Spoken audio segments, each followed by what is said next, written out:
अस्सलाम वालेकुम स्टूडेंट्स। उम्मीद करता हूं कि आप सब खैरियत से होंगे।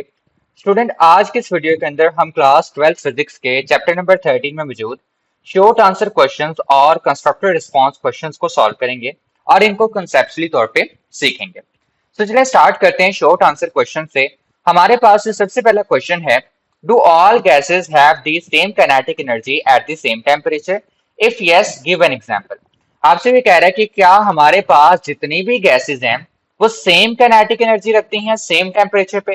अगर आपका जवाब हाँ है तो उसकी क्या करें बच्चों, एग्जाम्पल दें। अब बच्चों इस क्वेश्चन को सॉल्व करने के लिए आप बेसिकली इस्तेमाल करेंगे एवरेज ट्रांसलेशनल काइनेटिक एनर्जी के फार्मूले का। अब बेसिकली ये जो फार्मूला है हमें क्या बताता है?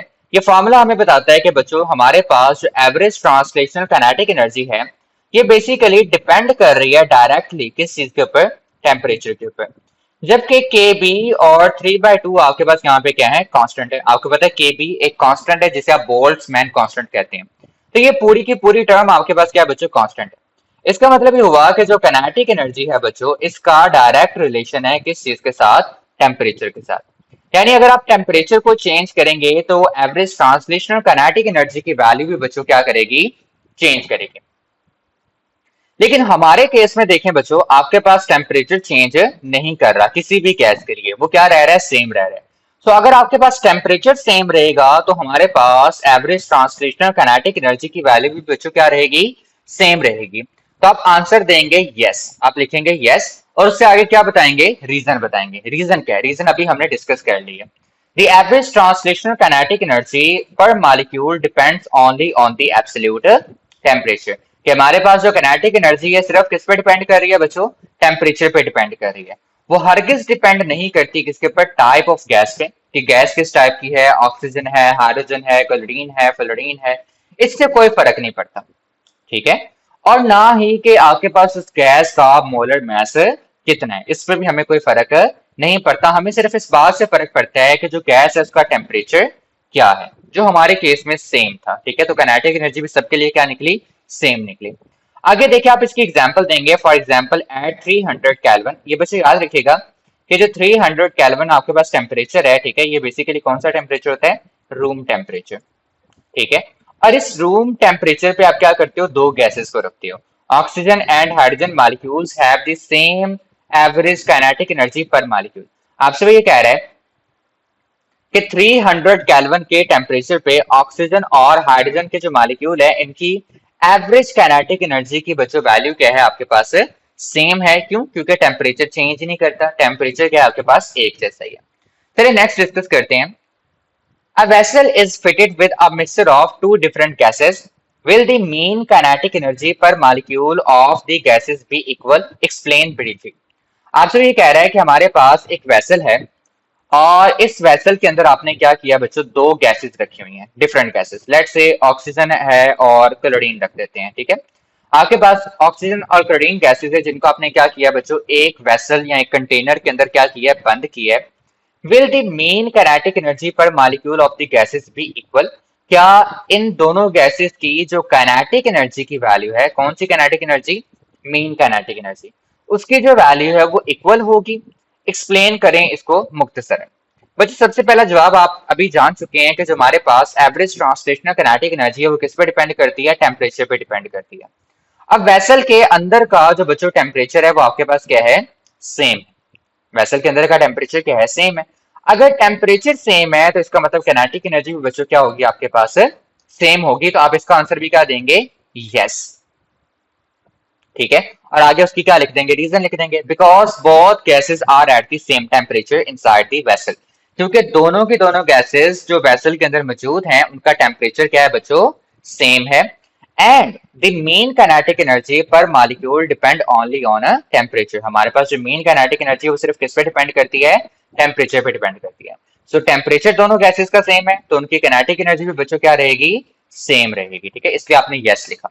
आगे एक छोटी सी बात और बता दें, it is the same for both gases even though they have different molecular mass. ठीक है, जो आपके पास काइनेटिक एनर्जी है वो दोनों गैसेस के लिए सेम है इवन दो के इन दोनों का जो मॉलिक्यूलर मास है वो एक दूसरे से क्या है बच्चों, मुख्तलिफ है। चलिए नेक्स्ट क्वेश्चन की तरफ चलते हैं। If the density of a gas is doubled, keeping all the other factors unchanged, what will be the effect on the pressure of the gas? आपसे कह रहा है कि हमारे पास एक गैस है, अगर हम क्या करें कि इस गैस की डेंसिटी को 2 गुना बढ़ा दें, तो एक और बात, 2 गुना बढ़ा दें और आपने बाकी जितने भी फैक्टर्स हैं उनको क्या रखना है, अनचेंज रखना है, यानी वो तब्दील नहीं होने चाहिए, ठीक है। What will be the affect on the pressure of the gas, तो बताएं कि आपके पास जो गैस है उसके प्रेशर के ऊपर क्या फर्क आएगा। अब आपको याद होना चाहिए कि हमने थर्ड लेक्चर के अंदर सीखा था कि हम प्रेशर के लिए इक्वेशन को किस तरह से ड्राइव करते हैं। तो आपको याद होगा कि हमने एक इक्वेशन वहां पे प्रेशर की ड्राइव की थी इन टर्म्स ऑफ डेंसिटी, जो कि किसके बराबर थी, P is equal to 1/3 rho V R M S का स्क्वायर। अब आपको बच्चों यहां से पता चल रहा है जो प्रेशर है वो बेसिकली डिपेंड कर रहा है किस चीज के ऊपर, डेंसिटी के ऊपर, और रूट मीन स्क्वायर वेलोसिटी के ऊपर क्या कर रहा है बच्चों, डिपेंड कर रहा है। लेकिन हमने कहा है कि डेंसिटी और प्रेशर के अलावा जितने भी फैक्टर्स होंगे वो क्या होंगे, अनचेंज होंगे। यानी कि यहाँ पे जो रूट मीन स्क्वायर वेलोसिटी है इसको हम क्या रखेंगे बच्चों, कांस्टेंट रखेंगे, जिससे हमें यह पता चलेगा कि जो प्रेशर है इसका डायरेक्ट रिलेशन है किस चीज के साथ बच्चों, डेंसिटी के साथ। तो अगर मैं डेंसिटी को 2 गुना बढ़ा रहा हूं तो प्रेशर भी क्या करना चाहिए, 2 गुना बढ़ना चाहिए। डायरेक्ट रिलेशन हमें यही बताता है ना कि अगर एक क्वांटिटी को बढ़ाएंगे तो दूसरी भी क्या करेगी, बढ़ जाएगी। तो देखिए आप यहाँ पे यही बात रखेंगे, at constant temperature root mean square velocity stays the same and since pressure is directly proportional to density, जो कि ऊपर आपने यहाँ पे जाहिर किया, ठीक है। डबलिंग द डेंसिटी, डेंसिटी को डबल करने से therefore doubles the pressure of the gas, density को डबल करने से क्या होगा, आपके पास गैस का प्रेशर भी क्या हो जाएगा बच्चों, डबल हो जाएगा। चलिए नेक्स्ट क्वेश्चन देखते हैं। A gas enclosed in a container is heated up. What is the effect on the pressure of the gas? आपसे ये कह रहा है कि हमारे पास एक कंटेनर है जिसके अंदर आपने बच्चों क्या किया हुआ है, किसी गैस को रखा हुआ है और आप इसको नीचे से क्या करते हैं, हीट अप करना स्टार्ट कर देते हैं, ठीक है। तो बताएं कि अंदर मौजूद जो गैस है, ठीक है, उसके प्रेशर पे क्या फर्क पड़ेगा। बच्चों सबसे पहली बात कि आपने इस कंटेनर के बारे में एक बात यहाँ पे लिख देनी है कि जो कंटेनर है ना इसका वॉल्यूम फिक्स है। इसका वॉल्यूम क्या है, फिक्स है, यानी आप इसका वॉल्यूम चेंज नहीं कर सकते। आपको वॉल्यूम को कांस्टेंट रखना है, तभी आप बता सकते हैं कि हीट अप करने से प्रेशर जो है वो किस तरह से अफेक्टिव हो रहा है। तो चलिए हम अब बात करते हैं कि प्रेशर इसको बेसिकली हीट अप करने से आपके पास किस तरह से प्रेशर पे क्या आ रहा है बच्चों, अफेक्ट आ रहा है। सबसे पहली बात कि जब आपके पास गैस के जो मॉलिक्यूल्स हैं वो यहाँ पे मौजूद होंगे और नीचे से आप इनको हीट अप करना स्टार्ट करेंगे बच्चों, तो इसका नतीजा क्या होगा, इसका नतीजा ये होगा कि हीट अप करने की वजह से आपके पास जो मॉलिक्यूल्स हैं इनकी स्पीड बढ़ना स्टार्ट हो जाएगी, ठीक है। इनकी स्पीड क्या करेगी, बढ़ना स्टार्ट हो जाएगी। आप ये कह सकते हैं कि इनकी एवरेज ट्रांसलेशनल काइनेटिक एनर्जी क्या करेगी बच्चों, बढ़ जाएगी, जिससे ये क्या करेंगे, ज्यादा तेजी के साथ जाके दीवारों से टकराना स्टार्ट कर देंगे। अब ज्यादा तेजी से टकराएंगे तो इसका मतलब क्या होगा बच्चों के, ये ज्यादा प्रेशर लगाएंगे कहां पर, कंटेनर की दीवारों पे। तो आप फौरन से कहेंगे कि आपके पास जो प्रेशर है, ठीक है, वो क्या करेगा बच्चों, इंक्रीज कर जाएगा। तो देखिए आप इसको आंसर कैसे देंगे, heating increase the average translational kinetic energy of the molecule. जो हीटिंग है वो बेसिकली क्या करेगी, काइनेटिक एनर्जी को इंक्रीज कर देगी। So they move faster and strike the container wall more frequently with greater force. तो आपके पास जो मॉलिक्यूल्स होंगे वो क्या करेंगे, ज्यादा तेजी के साथ कंटेनर की दीवारों के साथ क्या करेंगे बच्चों, जाके टकराएंगे। Since the volume is unchanged, क्योंकि आपके पास वॉल्यूम जो है वो अनचेंज है, मैंने अभी कहा कि वॉल्यूम हमने क्या कर दिया है, फिक्स कर दिया है। This increase rate of force of collision, ये जो आपके पास basically increase force of collision है ये क्या करेगी, आपके पास प्रेशर को बच्चों इंक्रीज कर देगी। आई होप सो कि आपको ये क्वेश्चन जो है वो अच्छे तरीके से समझ आ गया होगा। नेक्स्ट चलते हैं 13.5 की तरफ, जिसमें आपसे ये कहता है the number of molecules of a gas in a container is doubled, what will be the effect on the root mean square speed. आपसे कह रहा है कि एक कंटेनर है, ठीक है, उसके अंदर आपने जो गैस के मॉलिक्यूल्स है उनको क्या कर दिया है, डबल कर दिया है। तो बताएं कि रूट मीन स्क्वायर स्पीड पे क्या फर्क पड़ेगा। बच्चों इसके लिए आप क्या करेंगे, सबसे पहले तो रूट मीन स्क्वायर के फॉर्मूले का इस्तेमाल करेंगे जो कि हमने टॉपिक नंबर 4 के अंदर सीखा था, ठीक है। इस टॉपिक में आपने रूट मीन स्क्वायर का फॉर्मूला ड्राइव किया था, जिसमें आप देख पा रहे हो कि आपके पास रूट मीन स्क्वायर वेलोसिटी है बच्चों, ये डिपेंड कर रही है किस चीज के ऊपर, ये आपके पास डिपेंड कर रही है टेम्परेचर के ऊपर, ये गैस का टेम्परेचर कितना है, ये आपके पास डिपेंड कर रही है इस चीज के ऊपर कि आपके पास मॉलिक्यूल का मास कितना है। लेकिन ये कहीं पे भी डिपेंड नहीं कर रही कि आपके पास जो नंबर ऑफ मॉलिक्यूल्स हैं, ठीक है, कंटेनर के अंदर वो कितने हैं। यानी आप क्या करें कि इस कंटेनर के अंदर जो मॉलिक्यूल्स हैं उनकी तादाद को डबल करें या ट्रिपल करें या 4 टाइम इंक्रीज कर दें। बच्चों इससे आपके पास रूट मीन स्क्वायर वेलोसिटी को कोई फर्क नहीं पड़ेगा, क्योंकि वो इस फॉर्मूले के अंदर मौजूद ही नहीं है। आपके पास रूट मीन स्क्वायर स्पीड का कोई रिलेशन नहीं है किसके साथ, नंबर ऑफ मॉलिक्यूल के साथ। तो आप इसको आंसर कैसे करेंगे, आप लिखेंगे the root mean square speed depends only on the temperature and the mass of a molecule. जो रूट मीन स्क्वायर स्पीड है ये किस पे डिपेंड करती है, सिर्फ और सिर्फ टेम्परेचर पे, और जो मास है मॉलिक्यूल्स का उसके ऊपर, not on the number of molecule present. ठीक है, वो हरगिज डिपेंड नहीं करती इस चीज के ऊपर कि आपके पास कितने मॉलिक्यूल जो हैं वो किसी कंटेनर के अंदर मौजूद हैं। So doubling the number of molecule को डबल करने से leaves the RMS speed unchanged. आपके पास जो RMS स्पीड है वो बच्चों क्या रहेगी, अनचेंज रहेगी, यानी उसके ऊपर कोई फर्क नहीं पड़ेगा। हाँ, जिस चीज पे फर्क पड़ सकता है वो आपके पास क्या है बच्चों, प्रेशर है। ठीक है, आपके पास जो प्रेशर है, ठीक है, उस पर क्या करेगा, फर्क पड़ जाएगा, क्योंकि आपने मॉलिक्यूल्स को इंक्रीज कर दिया है। तो अब ज्यादा मॉलिक्यूल होंगे कंटेनर की दीवारों के साथ टकराने के लिए, तो आपके पास जो प्रेशर है, ठीक है, वो क्या कर सकता है बच्चों, इंक्रीज कर सकता है, अगर आप वॉल्यूम को क्या रखें बच्चों, फिक्स रखें। नेक्स्ट क्वेश्चन हमारे पास क्या है बच्चों, explain briefly why it is not possible to increase the temperature of a gas while keeping its volume and pressure constant. आपसे कह रहा है कि मुख्तसरन वजाहत करें कि क्यों हमारे पास किसी गैस के टेम्परेचर को इंक्रीज करना मुमकिन नहीं है जब उसका वॉल्यूम और उसका प्रेशर क्या हो बच्चों, कांस्टेंट हो। तो चलिए इसको आंसर देते हैं। बच्चों इसको आंसर करने के लिए आप इस्तेमाल करेंगे आइडियल गैस इक्वेशन का, जो कि बेसिकली टेम्परेचर को डायरेक्टली रिलेट करवाती है किस चीज के साथ, प्रेशर के साथ और वॉल्यूम के साथ। देखें, आपके पास टेम्परेचर के साथ ये जो एन और आर है ये क्या हो रहे हैं, मल्टीप्लाई हो रहे हैं। दूसरी साइड पे जाएंगे तो ये क्या हो जाएंगे बच्चों, आपके पास है डिवाइड हो जाएंगे। सो टी बराबर आ जाएगा किसके, P V over N R K, जो कि बेसिकली शो करवा रहा है कि टेम्परेचर का एक डायरेक्ट रिलेशन है किस चीज के साथ, प्रेशर और वॉल्यूम के साथ। यानी कि अगर आप क्या करते हैं, प्रेशर और वॉल्यूम को कांस्टेंट रखते हैं, तो आपके पास टेम्परेचर भी क्या रहेगा बच्चों, कांस्टेंट रहेगा। ठीक है, यानी ये भी चेंज नहीं होगा। ओके बच्चे, चलिए इसको थोड़ा सा हम थ्योरेटिकली देख लेते हैं।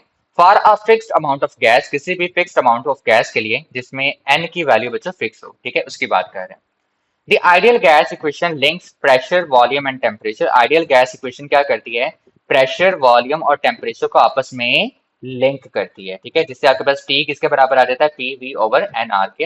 अब आपसे कहता है कि अगर पी और वी आपके पास दोनों के दोनों क्या है, फिक्स हैं, तो इस इक्वेशन की जो लेफ्ट हैंड साइड है बच्चों वो भी क्या हो जाएगी, फिक्स हो जाएगी। ठीक है, तो अगर लेफ्ट हैंड साइड फिक्स होती है तो राइट हैंड साइड को फिक्स रखने के लिए टेम्परेचर को भी क्या रहना पड़ेगा, फिक्स रहना पड़ेगा। ठीक है, जो फाइनल रिमार्क्स आप अपने आंसर के अंदर देंगे बच्चों वो ये होगा, temperature can not change unless at least one of the pressure volume और अमाउंट ऑफ गैस चेंजेस। आपके पास टेम्परेचर हरगिज तब्दील नहीं होगा जब तक प्रेशर, वॉल्यूम या अमाउंट ऑफ गैस में से कोई ना कोई चीज तब्दील ना हो। यानी कि टेम्परेचर को तब्दील करने के लिए प्रेशर का भी तब्दील होना जरूरी है, वॉल्यूम का तब्दील होना जरूरी है, या फिर किसका, नंबर ऑफ या अमाउंट ऑफ गैस का चेंज होना क्या है बच्चों, जरूरी है। आई होप सो कि आपको ये क्वेश्चन जो है वो समझ आ गया होगा। चलिए नेक्स्ट क्वेश्चन की तरफ चलते हैं, विच इज 13.7।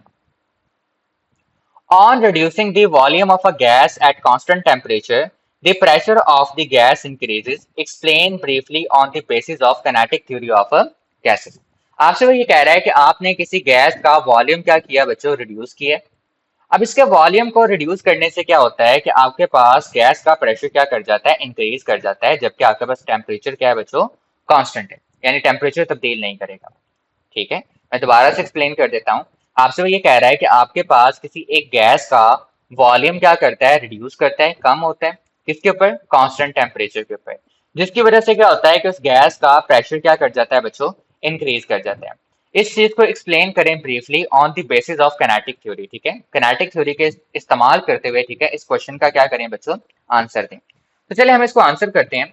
बच्चों मैं यहाँ पर आपके सामने ना दो कंटेनर बनाता हूँ। एक कंटेनर आपके पास ये आ गया, ठीक है, और इसके अंदर हम क्या करते हैं, एक मूवेबल पिस्टन लगा देते हैं। ठीक है, और इसके अंदर गैस के मॉलिक्यूल्स मौजूद हैं, देखें काफी सारे मॉलिक्यूल्स हैं। अब बच्चों हमने क्या करना है, हमने इसके वॉल्यूम को रिड्यूस करना है। तो मैं क्या करूंगा कि इसके ऊपर वजन डालूंगा। ठीक है, जिससे क्या होगा कि इसका वॉल्यूम जो है बच्चों यहाँ से क्या हो जाएगा, कम हो जाएगा। तो चलिए हम इसको दोबारा से बनाते हैं। अब इसका वॉल्यूम क्या हो गया बच्चों, कम हो गया। देखें पहले कितना ज्यादा था और अब कितना कम हो चुका है। अब इससे होगा क्या बच्चों, इससे होगा ये कि जितने भी आपके पास गैस के मॉलिक्यूल्स हैं वो एक दूसरे के काफी ज्यादा क्या हो जाएंगे, करीब हो जाएंगे। ठीक है, बहुत ज्यादा क्या हो जाएंगे, करीब हो जाएंगे। अब पहले देखें कि आपके पास ये जो गैस के मॉलिक्यूल्स थे ये क्या कर रहे थे, इस कंटेनर की दीवारों से टकराते थे, लेकिन इनका टकराव बहुत कम था। क्यों? क्योंकि इनके पास जगह बहुत ज्यादा थी, वॉल्यूम बहुत ज्यादा था। लेकिन जैसे बच्चों इनका वॉल्यूम कम हुआ, अब आपके पास ज्यादा मॉलिक्यूल क्या करेंगे, जाके कंटेनर की दीवारों के साथ टकराएंगे। तो ये सिंपल सी एनालिसिस है जो आपने यहाँ पर देख ली कि वॉल्यूम को बढ़ाने से, ठीक है, सॉरी, वॉल्यूम को कम करने से आपके पास बच्चों प्रेशर क्या कर गया, बढ़ गया। ठीक है, किसके ऊपर, कंटेनर की दीवारों के ऊपर। इसी बात को हम क्या कर सकते हैं बच्चों, मैथमेटिकली भी एक्सप्लेन कर सकते हैं using Boyle's law. Boyle's law बच्चों आपको क्या करता है, बताता है कि प्रेशर का और वॉल्यूम का आपस में इनवर्स रिलेशन होता है जब आपके पास टेम्परेचर क्या हो, कांस्टेंट हो।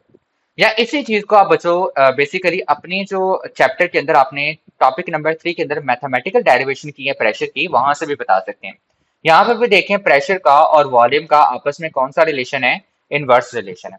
ये भी आपको बताता है कि अगर आप वॉल्यूम को कम करेंगे तो प्रेशर क्या करेगा, ऑटोमेटिकली बढ़ जाएगा। यही बात बच्चों मैंने ऊपर क्या की है, आंसर के अंदर लिखी है। At constant temperature, the average speed of the molecule stays the same. Constant temperature के ऊपर हमारे पास जो मॉलिक्यूल की स्पीड होती है बच्चों वो क्या रहती है, सेम रहती है। So when the volume is reduce, जब आप वॉल्यूम को क्या करेंगे, कम करेंगे, the molecules are confined to a smaller space. आपके पास जो मॉलिक्यूल्स होंगे उनको थोड़ी जगह मिलेगी, ठीक है, अपने आप को रोकने के लिए।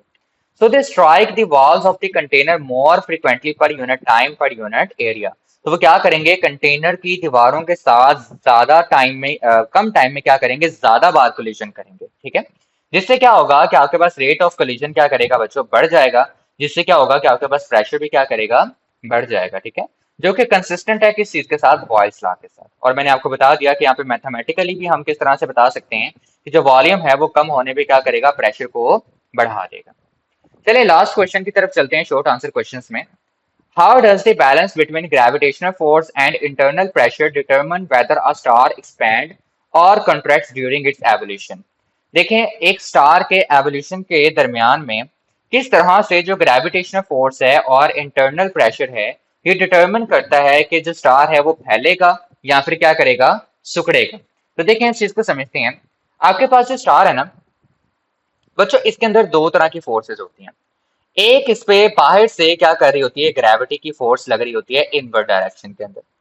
ठीक है, और दूसरी तरफ क्या होती है कि इस बेसिकली स्टार के अंदर फ्यूजन का अमल हो रहा होता है, न्यूक्लियर फ्यूजन का अमल हो रहा होता है, जिसकी वजह से बाहर की तरफ क्या लगता है बच्चों, प्रेशर लगता है। वो प्रेशर क्या करता है बच्चों, बाहर की तरफ फोर्स लगाता है। ठीक है, वो प्रेशर क्या करता है, बाहर की तरफ से फोर्स लगाता है। अब आपकी बुक कह रही है कि बताएं कि स्टार जो है वो कब एक्सपैंड करेगा और कब आपके पास क्या करेगा बच्चों, कॉन्ट्रैक्ट करेगा। देखिए बच्चों, स्टार आपके पास एक्सपैंड तब करेगा जब आपके पास क्या हो, ये जो इंटरनल प्रेशर है ना ये क्या करे, बढ़ जाए। किससे, बाहर से लगने वाली ग्रेविटी की फोर्स से। देखिए मैं यहाँ पे लिखता हूं, if pressure is greater than gravity. अगर आपके पास जो प्रेशर है वो ग्रेविटी से क्या हो जाए बच्चों, ज्यादा हो जाए, then star will then star will expand. आपके पास स्टार क्या करना स्टार्ट कर देगा बच्चों, एक्सपैंड करना स्टार्ट कर देगा। देखे ना, यहां से फोर्स ज्यादा लग रही है तो ये बाहर की तरफ स्टार क्या करेगा बच्चों, फैलेगा। लेकिन अब आपकी बुक ये कहती है अगर आपके पास क्या हो जाए बच्चों, ग्रेविटी ज्यादा हो जाए, ग्रेविटी क्या हो जाए, ज्यादा हो जाए प्रेशर से, तो क्या होगा, यानी कि ये जो बाहर से अंदर की तरफ लगने वाली ग्रेविटी की फोर्स है अब ये बढ़ जाए तो क्या होगा। अब क्या होगा, आपने कोई बॉल पकड़े, ठीक है, और उस बॉल को मजबूती के साथ दबाना स्टार्ट कर दें तो क्या करेगी, वो सिकुड़ जाएगी, वो कंट्रैक्ट कर जाएगी। तब अगर आपके पास ग्रेविटी की फोर्स क्या हो गई है बच्चों, ज्यादा हो गई है, तो नतीजा क्या निकलेगा कि आपके पास जो स्टार है वो क्या करेगा, स्टार विल कॉन्ट्रैक्ट। ठीक है, स्टार क्या करना स्टार्ट कर देगा, कॉन्ट्रैक्ट करना स्टार्ट कर देगा। या फिर आप कोलैप्स का वर्ड भी क्या कर सकते हैं बच्चों, इस्तेमाल कर सकते हैं। ठीक है, ऐसा कब होगा, जब ग्रेविटी ज्यादा हो जाएगी किससे, प्रेशर से। लेकिन बच्चों अगर आपके पास जो प्रेशर है वो बराबर हो जाए किस चीज के, ग्रेविटी के, तब क्या होगा, तब बच्चों आपके पास क्या मिल जाएगा, आपको एक स्टेबल स्टार मिलेगा। वो ना तो एक्सपैंड करेगा ना ही आपके पास क्या करेगा बच्चों, कंट्रैक्ट करेगा। ठीक है, तो चलिए इसको आंसर को पढ़ लेते हैं यहाँ से। If the outward force from the internal gas and radiation pressure exceed the inward pull of gravity, the star tends to expand। Basically वो ये कह रहा है कि आपके पास अगर जो आउटवर्ड फोर्स जो कि बेसिकली किसकी वजह से होती है, प्रेशर की वजह से होती है, वो क्या कर जाए, इंक्रीज कर जाए। ठीक है, किसकी निस्बत, ग्रेविटी की निस्बत। तो आपके पास स्टार क्या करेगा, एक्सपैंड करेगा। If gravity exceed the internal pressure the star contracts. लेकिन क्या हो कि अगर आपके पास ग्रेविटी बढ़ जाए तो आपके पास स्टार क्या करेगा बच्चों, कॉन्ट्रैक्ट करेगा। ठीक है, उसके कोर को कंप्रेस करेगा, जिससे कोर का टेम्परेचर क्या करेगा बच्चों, बढ़ जाएगा। When the two forces are exactly balanced, लेकिन जब ये दोनों फोर्सेस बच्चों exactly balance हो जाएंगी, the star is in hydrostatic equilibrium। ठीक है, तो स्टार कहां पर आ जाएगा बच्चों, हाइड्रोस्टैटिक एक्विलिब्रियम के अंदर आ जाएगा। ठीक है, जो आप हाइड्रोस्टैटिक इक्वेशन से पढ़ते हैं। एंड रिमेन स्टेबल, और आपके पास क्या होगा बच्चों, स्टेबल होगा, ना वो फैलेगा और ना ही वो क्या करेगा, सिकुड़ेगा। नेक्स्ट देखते हैं बच्चों कंस्ट्रक्टेड रिस्पांस क्वेश्चंस को। आपके पास सबसे पहला क्वेश्चन है, what will be the kinetic energy near absolute zero. बताएं कि एब्सोल्यूट जीरो पे आपके पास काइनेटिक एनर्जी की वैल्यू क्या होगी। सबसे पहले तो ये समझें कि एब्सोल्यूट जीरो क्या होता है बच्चों। एब्सोल्यूट जीरो आपके पास वो कंडीशन है जब आपके पास टेम्परेचर किसके बराबर होता है, 0 केल्विन के बराबर होता है। ठीक है, तो आपसे पूछ रहा है कि 0 केल्विन पे आपके पास जो काइनेटिक एनर्जी है उसकी वैल्यू क्या होगी। तो इसके लिए भी आप क्या करेंगे बच्चों, ट्रांसलेशनल काइनेटिक एनर्जी के फार्मूले का इस्तेमाल करेंगे, जो कि मैंने यहाँ पे लिखा हुआ है। अब इस फार्मूले के अकॉर्डिंग आप जानते हैं कि ट्रांसलेशनल काइनेटिक एनर्जी का डायरेक्ट रिलेशन है किस चीज के साथ, टेम्परेचर के साथ। सो अगर टेम्परेचर 0 हो गया तो काइनेटिक एनर्जी भी क्या हो जाएगी बच्चों, 0 हो जाएगी। यही बात आप यहाँ पे लिखेंगे। Average translational kinetic energy per molecule is given in above formula and is directly proportional to the absolute temperature. ठीक है, एवरेज ट्रांसलेशनल काइनेटिक एनर्जी हमें ऊपर फार्मूले में दी गई है, और इसमें एवरेज ट्रांसलेशनल काइनेटिक एनर्जी जो है वो बेसिकली डायरेक्टली प्रोपोर्शनल है किस चीज के, टेम्परेचर के। अब वो कह रहा है कि as T approaches to 0 kelvin, जैसे जैसे आपके पास टेम्परेचर जो है वो 0 केल्विन पे जाएगा, this classical kinetic energy approaches to 0। तो ये क्लासिकल काइनेटिक एनर्जी भी क्या हो जाएगी, 0 हो जाएगी। ठीक है, meaning the random translational motion of the molecules essentially ceases. जिससे क्या होगा कि आपके पास जो मॉलिक्यूल्स हैं इनकी जो ट्रांसलेशनल मोशन है, ठीक है, रैंडम मोशन है, वो क्या हो जाएगी, बिल्कुल खत्म हो जाएगी।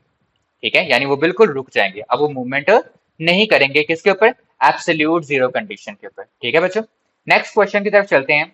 What is the average kinetic energy of the oxygen and nitrogen molecules in our room at room temperature. आपसे वो क्वेश्चन कर रहा है कि हमारे पास जो एवरेज काइनेटिक एनर्जी है वो क्या होगी, किसके लिए, ऑक्सीजन और नाइट्रोजन मॉलिक्यूल के लिए, किसके अंदर, रूम टेम्परेचर के ऊपर। ठीक है, दोबारा से रिपीट करता हूं कि ऑक्सीजन और नाइट्रोजन की जो एवरेज काइनेटिक एनर्जी है उसकी वैल्यू क्या होगी, रूम टेम्परेचर पे। अब बच्चों अगेन ऊपर वाली बात यह है जिसमें हमें पता है कि जो काइनेटिक एनर्जी है वो डायरेक्टली डिपेंड कर रही है किस चीज के ऊपर बच्चों, टेम्परेचर के ऊपर। और आपने कह दिया है कि दोनों गैसेस कहां पर है, रूम के अंदर पड़ी हुई है, यानी वो कौन से टेम्परेचर पे है, रूम टेम्परेचर। यानी कि दोनों गैसेस के लिए जो टेम्परेचर की वैल्यू है बच्चों वो चेंज नहीं कर रही, वो एक ही रह रही है। आपको पता है रूम टेम्परेचर पे ना जो टेम्परेचर होता है वो 300 केल्विन होता है, या फिर आप 27 डिग्री सेल्सियस भी कह सकते हैं। ठीक है, सो यानी टेम्परेचर की वैल्यू तो चेंज कर नहीं रही दोनों के लिए। ठीक है, तो इनकी जो बेसिकली काइनेटिक एनर्जी है वो भी क्या रहेगी, सेम रहेगी। तो आप यही बात यहाँ पे लिखेंगे, average kinetic energy per molecule depends only on temperature. Average kinetic energy सिर्फ किस पे डिपेंड करती है, टेम्परेचर पे डिपेंड करती है। Not on the identity of gas, वो गैस की आइडेंटिटी पे डिपेंड नहीं करती, यानी उसको इस बात से फर्क नहीं पड़ता कि गैस ऑक्सीजन है या फिर नाइट्रोजन है। ठीक है, so the oxygen and nitrogen molecule have the same average kinetic energy at room temperature। तो रूम टेम्परेचर पे दोनों गैसेस की बच्चों आपके पास एवरेज ट्रांसलेशनल काइनेटिक एनर्जी की वैल्यू होगी वो क्या होगी बच्चों, सेम होगी। तो चलिए इसको थोड़ा सॉल्व भी कर देते हैं। आप क्या करेंगे, टेम्परेचर को रूम टेम्परेचर पे 300 केल्विन लेंगे। ठीक है, और आपके पास जो केबी जिसे बोल्ट्जमैन कांस्टेंट कहते हैं उसकी वैल्यू आपके पास क्या होती है बच्चों, 1.38 मल्टीप्लाई 10 की पावर -23 जॉल पर केल्विन। अब सिंपली क्या करें कि इन वैल्यूज को रिप्लेस करते हैं, 3/2 एज इट इज लिख देंगे, के बी की जगह उसकी वैल्यू पुट कर दी, और टेम्परेचर की जगह हमने क्या पुट कर दिया, 300 केल्विन। इसको सॉल्व करेंगे बच्चों तो आपके पास काइनेटिक एनर्जी की वैल्यू आ जाएगी 6.2 मल्टीप्लाई 10 की पावर -21 जॉल। नेक्स्ट क्वेश्चन देखें, consider a gas is enclosed in a sealed container. Consider करें कि आपके पास एक गैस है, ठीक है, जिसे आपने एक सील्ड कंटेनर के अंदर रखा हुआ है। By what factor does the gas temperature change. आपके पास कौन से फैक्टर से गैस का जो टेम्परेचर है वो चेंज करेगा, if the volume and the pressure are both double. अगर आप क्या करें कि वॉल्यूम को गैस के और प्रेशर को दोनों को क्या कर दें, डबल कर दें। Be the volume is half and the pressure is double. अगर आप क्या करते हैं, वॉल्यूम को आधा कर देते हैं और प्रेशर को क्या कर देते हैं बच्चों, डबल कर देते हैं। सो बेसिकली बच्चों आप इस क्वेश्चन को आंसर करने के लिए again one time ideal gas equation का इस्तेमाल करेंगे, which is P V is equal to N R T. अब ये इक्वेशन मैंने आपको लास्ट टाइम भी बताया कि आपको एक डायरेक्ट रिलेशन शो करवाती है किसके दरमियान में, प्रेशर और वॉल्यूम के दरमियान में। यानी ये जो प्रेशर और वॉल्यूम का ये जो रिलेशन है, ये हमें बेसिकली बता देगा कि जो टेम्परेचर है वो कितने फैक्टर से इंक्रीज कर रहा है या फिर डिक्रीज कर रहा है। चलिए सबसे पहले ए पार्ट का जो है हम क्या करते हैं बच्चों, सोल्यूशन प्रोवाइड करते हैं, जिसमें आपसे वो ये कह रहे हैं कि हमारे पास जो प्रेशर है वो क्या करता है, 2 टाइम इंक्रीज कर जाता है, और वॉल्यूम भी क्या करता है बच्चों, 2 टाइम इंक्रीज कर जाता है। तो अगर आप इसी फॉर्मूले के अंदर ये वैल्यूज को पुट करें तो 2p इंटू 2v, बच्चों आपके पास आंसर क्या देगा, 4pv।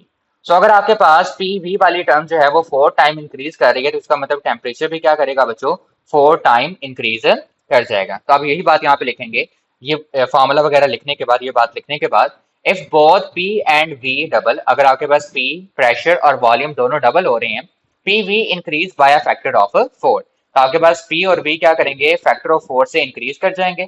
So the temperature increase by a factor of 4, तो आपके पास टेम्परेचर भी क्या करेगा बच्चों, वो भी आपके पास 4 के फैक्टर से क्या कर जाएगा, इंक्रीज कर जाएगा। इसी तरह हम बच्चों क्या करेंगे, बी फैक्टर को जो है वो बेसिकली सॉल्व करते हैं, जिसमें आपसे वो कह रहा है कि वॉल्यूम क्या कर जाएगा बच्चों, हाफ हो जाएगा। देखिए मैं यहाँ पे लिखता हूँ इसको, वॉल्यूम क्या हो जाएगा हमारे पास है, हाफ हो जाएगा, जबकि हमारे पास प्रेशर क्या हो जाएगा, ट्रिपल हो जाएगा।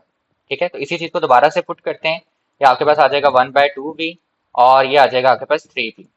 तो ये आपके पास आ जाएगा बच्चों 3/2 pv, जो कि बेसिकली किसके बराबर होता है, 1.5 pv के। यानी आपके पास जो pv वाला फैक्टर है ये 1.5 टाइम्स क्या कर रहा है बच्चों, इंक्रीज कर रहा है। तो अगर ये 1.5 टाइम इंक्रीज कर रहा है, तो इसका मतलब टेम्परेचर भी क्या करेगा, 1.5 टाइम्स इंक्रीज कर जाएगा। और यही बात बच्चों मैंने यहाँ पे क्या की है, मेंशन की है, आप इसको रीड आउट कर लीजिएगा। बच्चों नेक्स्ट क्वेश्चन हमारे पास है, is it possible to boil water at room temperature without heating, explain. क्या ये मुमकिन है कि हम पानी को रूम टेम्परेचर पे बॉयल कर सकें हीट किए बगैर, वजाहत करें।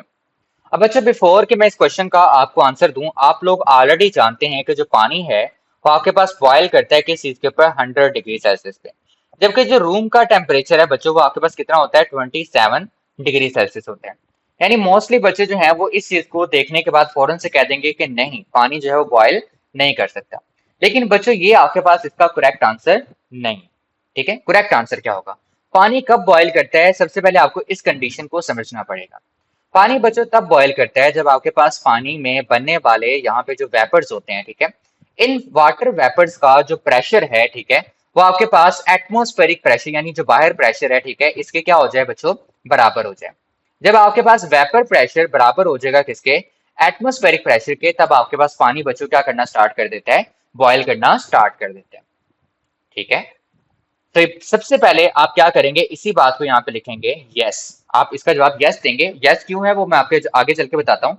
आप लिखेंगे yes, the boiling occurs when a liquid vapour pressure equal the surrounding pressure acting on it. आपके पास जो पानी है वो बॉयल करना स्टार्ट कर देगा कब, जब वेपर प्रेशर जो है वो सराउंडिंग के प्रेशर यानी एटमॉस्फेरिक प्रेशर के क्या हो जाएगा बच्चों, बराबर हो जाएगा। ठीक है, लेकिन मसला ये है कि आपके पास रूम टेम्परेचर पे ऐसा होना पॉसिबल नहीं है। तो हम क्या करेंगे, हम बच्चों ये करेंगे कि हम बेसिकली एक वैक्यूम चैम्बर लेंगे। ठीक है, आपका यही जो बेसिकली कंटेनर है पानी वाला, इसको इस वैक्यूम चैम्बर के अंदर रखेंगे। ठीक है, यहाँ पे आपके क्या होंगे, वही वाटर के मॉलिक्यूल्स, ठीक है, जिसको आपने क्या करना है, बॉयल करवाने।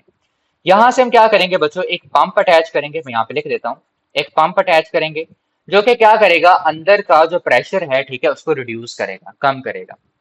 अब आप क्या करेंगे, पंप की मदद से यहाँ से अंदर की हवा को क्या करेंगे बच्चों, बाहर निकालना स्टार्ट कर देंगे। अब आप ये जो हवा है ना, इसको बाहर निकालते जाएंगे, अंदर की जो हवा है वो क्या होती जाएगी बच्चों, कम होती जाएगी। इतनी कम होती जाएगी कि एक वक्त आएगा कि वो इस वेपर प्रेशर की क्या हो जाएगी बच्चों, बराबर हो जाएगी। ठीक है, जिसके नतीजे में क्या होगा कि रूम टेम्परेचर पर भी आपके पास ये जो पानी है वो क्या करना स्टार्ट कर देगा, बॉयल करना स्टार्ट कर देगा। यानी सारी की सारी गेम जो है वो किस चीज की है, वेपर प्रेशर और एटमॉस्फेरिक प्रेशर की है। ठीक है, लेकिन रूम टेम्परेचर पे पानी को बॉयल करने के लिए क्या आपको क्या करना पड़ेगा बच्चों, एक वैक्यूम पंप का सहारा लेना पड़ेगा, जिससे आप क्या करेंगे, सराउंडिंग का जो बेसिकली प्रेशर है उसको क्या करेंगे, डिक्रीज करेंगे हवा को बाहर निकालने से। तो देखें इसी चीज का मैंने यहाँ पर आंसर दिया हुआ है। Instead of rising the temperature, हम इस पानी को बॉयल करने के लिए इसके टेम्परेचर को राइज करने की जगह पर क्या करेंगे, the surrounding pressure can be lower, हम जो बेसिकली इर्द गिर्द का प्रेशर है उसको क्या कर देंगे बच्चों, कम कर देंगे। वो कब किया जा सकता है, for example using a vacuum pump, हम किसका इस्तेमाल करेंगे बच्चों, एक वैक्यूम पंप का इस्तेमाल करेंगे, ठीक है, जिससे हम क्या करेंगे, अंदर की हवा को कम करना स्टार्ट कर देंगे। तो देखें, if the pressure is reduced enough, अगर हम क्या करें कि अंदर के प्रेशर को, ठीक है, काफी हद तक कम कर दें, the water vapour pressure at room temperature become equal to the lower surrounding pressure. तो क्या होगा कि आपके पास जो वाटर का वेपर प्रेशर है वो कम किए हुए प्रेशर के क्या हो जाएगा बच्चों, बराबर हो जाएगा, जिसका नतीजा ये होगा कि and the water boils without any additional heat being supplied, और आपके पास पानी क्या करेगा, एडिशनल हीट दिए बगैर बच्चों बॉयल करना स्टार्ट कर देगा। आप इस चीज को बच्चों यूट्यूब पे सर्च भी कर सकते हैं, आप वहां पे सर्च करें animation of boiling water at room temperature, ठीक है, तो आपको वहां पे एनिमेशन भी इसकी बच्चों देखने को मिल जाएगी। आई होप सो कि आपको ये जो क्रिटिकल सा दिखने वाला क्वेश्चन है ये समझ आ गया हो। अगर इससे रेलिवेंट अभी भी आपका कोई सवाल है तो आप कमेंट सेक्शन के अंदर बच्चों पूछ सकते हैं। नेक्स्ट क्वेश्चन को सॉल्व करते हैं। Explain how a drop of ink in a beaker containing water will behave. आपसे कह रहा है कि हमने एक बैकर लिया है, ठीक है, और इस बैकर को हमने क्या किया बच्चों, पानी के साथ फिल कर दिया, और फिल करने के बाद आप क्या करते हैं, इसके अंदर एक ड्रॉप डालते हैं किस चीज का, इंक का, ठीक है, क्या करेंगे, एक ड्रॉप डालेंगे इसके अंदर इंक का। सो आपसे वो ये पूछता है कि बताएं कि आपके पास ये जो इंक का ड्रॉप है ये पानी के अंदर जाके किस तरह से बिहेव करेगा। तो बेसिकली होगा क्या बच्चों कि जब आप इस इंक के ड्रॉप को इस पानी के अंदर डालोगे तो पानी में जाते ही क्या करेगा, फैलना शुरू हो जाएगा, ठीक है, डिस्पर्स कर जाएगा किसके अंदर बच्चों, पानी के अंदर। आपको पानी को हिलाने की जरूरत भी नहीं है, तब भी ये क्या करेगा, पानी के अंदर बच्चों फैल जाएगा। अब सवाल ये आता है कि अगर हमने पानी को हिलाया ही नहीं तो ये ड्रॉप अंदर फैल कैसे गया। उसकी रीजन थी बच्चों इसके बेसिकली पानी में मौजूद मॉलिक्यूल्स की रैंडम मोशन, ठीक है, मॉलिक्यूल्स की कौन सी motion, random motion. Molecules randomly move कर रहे थे, जिससे वो क्या कर रहे थे कि बेसिकली इंक के मॉलिक्यूल के साथ कोलाइड करते थे, ठीक है, और इंक के मॉलिक्यूल्स को क्या करते थे, लिक्विड के अंदर, ठीक है, दूसरी जगहों पे क्या कर रहे थे, स्कैटर कर रहे थे, जिससे आपके पास क्या हुआ कि ये जो बेसिकली इंक है, ठीक है, ये पूरे पानी के अंदर क्या कर गई बच्चों, फैल गई हर जगह पे। तो देखिए आप इसको आंसर कैसे करेंगे, the ink drop gradually spread out and disperse through the water even without stirring until the water becomes uniformly colored। Answer क्या कह रहा है कि हमारे पास जो बेसिकली इंक का ड्रॉप है वो क्या करेगा, पानी के अंदर इक्वली फैल जाएगा, ठीक है, इसको हिलाए बगैर, तब तक जब तक आपके पास सारा का सारा जो पानी है वो एक जैसा कलर ना हो जाए। This happen because water molecule are in continuous random motion. ये क्यों होता है, क्योंकि आपके पास जो वाटर के मॉलिक्यूल्स हैं वो कंटिन्यू क्या कर रहे हैं बच्चों, रैंडम मोशन कर रहे हैं, ठीक है, और आपस में टकरा रहे हैं, ठीक है, जिससे क्या होता है कि आपके पास लिक्विड जो है वो बेसिकली क्या कर जाता है, या इंक जो है वो क्या कर जाती है, स्कैटर कर जाती है किसके अंदर, लिक्विड के अंदर। दिस प्रोसेस का डिफ्यूजन, इस प्रोसेस को हम किसका नाम देते हैं बच्चों, डिफ्यूजन का नाम देते हैं। केमिस्ट्री वाले इससे अच्छे तरीके से क्या होंगे बच्चों, वाकिफ होंगे। इस डायरेक्ट एविडेंस, ये डायरेक्ट एविडेंस है किस चीज का, काइनेटिक थ्योरी अजम्पशन का। काइनेटिक थ्योरी की एक अजम्पशन थी ना कि आपके पास फ्लूइड में मौजूद जितने भी मॉलिक्यूल्स होते हैं वो सबके सब क्या करते हैं, रैंडम मोशन करते हैं, ठीक है। तो ये बेसिकली आपके पास एक प्रूव है किस चीज का बच्चों, काइनेटिक थ्योरी की अजम्पशन का, ठीक है, कि सारे के सारे मॉलिक्यूल्स क्या कर रहे होते हैं, रैंडम मोशन कर रहे होते हैं। आई होप सो कि आपको शॉर्ट आंसर क्वेश्चंस और कंस्ट्रक्टेड रिस्पांस क्वेश्चन जो है वो बिल्कुल अच्छे से समझ आ गए होंगे। बच्चों इस वीडियो के लास्ट में आपको न्यूमेरिकल्स की वीडियो मिल जाएगी, आप वहां पे क्लिक करके इसी चैप्टर के न्यूमेरिकल्स को भी देख सकते हैं। आज के लिए इतना है बच्चों, अगर आपको वीडियो अच्छी लगी है तो चैनल को सब्सक्राइब करें, वीडियो को लाइक करें और अपने क्लास 12 के फ्रेंड्स के साथ जरूर शेयर करें। अल्लाह हाफिज बच्चों।